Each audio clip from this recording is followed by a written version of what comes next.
રામ. જય જય શ્રી રામ.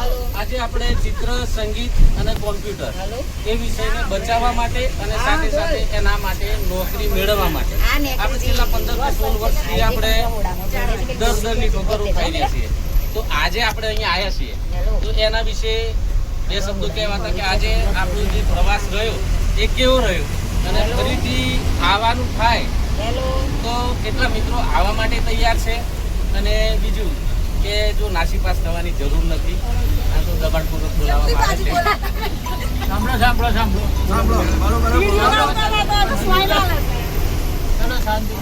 તો એ નાસીપાસ થવાનું નથી કારણ કે આપણે 1 વર્ષથી તો આવીએ છીએ.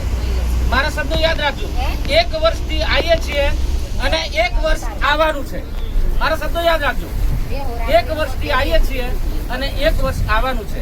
પણ ગમે ત્યારે આપણને નોકરી તો મળવાની છે એટલે આપણે આશા ખોવાની નથી. તો બહેનોને ખાસ વિનંતી કે આજે ઘેર જઈને પોતાના ઘરવાળાને કહી દેજો કે હું આજે જેલી પણ વર સુધી જવાની. અને ભાઈઓને કહી દો એ તો માર્કેટ અત્યારે ફોન કરી દીધો જાણીતી નોકરી મળવાની 12 મહિના મારે આવવું પડે એમની વાત કરી દીધી. પછી હું તમને બધાને કહેવા આવ્યો એટલે મારે. અને પાછું કેવું કે કોઈનો છોરો નાનો હોય કે મોટો હોય લઈને આવવાનું, હું મારું લઈને આવ્યો છું. એટલે આપણે શું છે કે એક મહિનામાં એકાદ વખત આવું પરિવાર માટે આવતું, એકાદ વખત આપણે ભાઈઓને કહીએ કે કપલ હાથે આવો અને બહેનોને કહીએ કે કપલ હાથે આવે. પતિ પત્ની બંને જોડે આવો તો એ આવી છે એમને ખબર પડે કે આ તો બગીચા બે નહીં આવે એમ. તો જઈને હું કરીને આવે ખબર પડે, બીજા દાડે ઓટોમેટિક બંધ કરી દે. બરાબર. આ એક ગમત માટેનો જરાક વિડીયો છે તો બધો આનંદ કરી લેવો. પણ ખરેખર આજનું જે માહોલ છે, યુવરાજસિંહ જાડેજા સાહેબે એવું કીધું છે કે આગામી 15 દિવસની અંદર અલ્ટિમેટમ આપ્યું છે કે 15 દિવસની અંદર મહાઆંદોલન થવાનું. તો આપણે મહાઆંદોલનમાં મહાન બનીને આપણે આવવાનું. તો એમાં કેટલા આવવા તૈયાર છે? હાથ ઊંચો કરો ભાઈ, હાથ ઊંચા કરો. બેરી કોઈને નહીં કહેવાનું.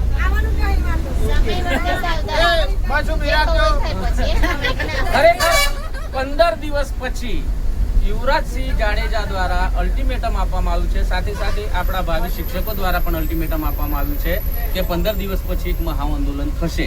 તો એ આંદોલનના ભાગરૂપે આપણી હાજરી જરૂરી છે. આપણે આવા મોત 500 રૂપિયા ગજર જો લગરી કરવું પાછા ભલે ખાલી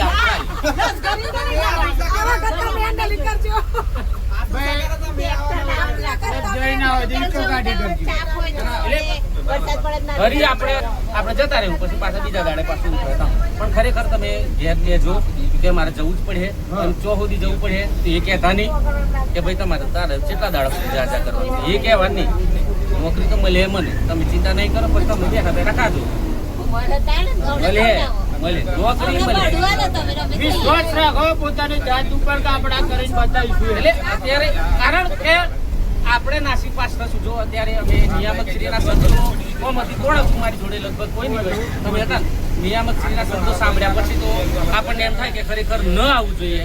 પણ જો આપણા યોદ્ધાઓ જો આવવા માટે તૈયાર હોય તો ખરેખર અવાય. બાકી એમના શબ્દો સાંભળ્યા પછી તો મને પણ થોડુંક એવું થયું.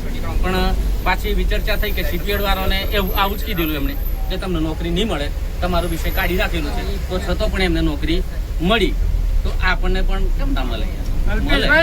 તો હવે આપણે કરવાનું અડધી જિંદગી જતી રહી, અડધી જિંદગી ગાંધીનગરમાં ગઈ નાખ્યું.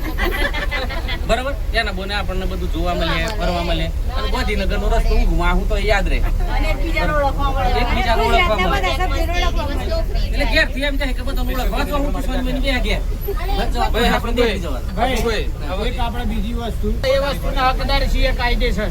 અને પેલા ભાઈ એનાથી 50,000 રૂપિયા આલો ને આપણે કેસ એટલે આપણે નાસીપાસ તો થવાનું જ નથી. એક વસ્તુ યાદ રાખજો. અને આપણે આજે જાય એટલે આજે ના મેળ પડે તો કાલે ફરી આવું. અમે વરસથી આવીએ છીએ તો બીજું વરસ વધારે આવી જવાનું. પણ નાસીપાસ થવાનું નહીં. આપણે કોઈ રોજ તો આવવાનું નથી.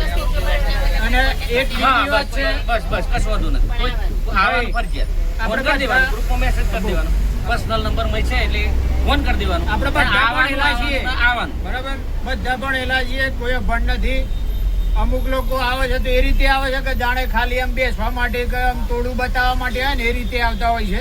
પણ બધા જ હોશિયાર છે બરાબર પોતપોતાના રીતે હવે મતલબ કે જે બી સૂચન હોય કે આ વસ્તુ કરવા જેવી છે એ દરેકે પોતાનું છે ને નોટ કરાવવી જોઈએ ભલે જાહેરમાં ના બોલી શકતો હોય એ મેસેજ કરીને બી એ વસ્તુ જણાવી શકો જોઈએ કે ભાઈ આ રીતે આપણે કરવું જોઈએ હવે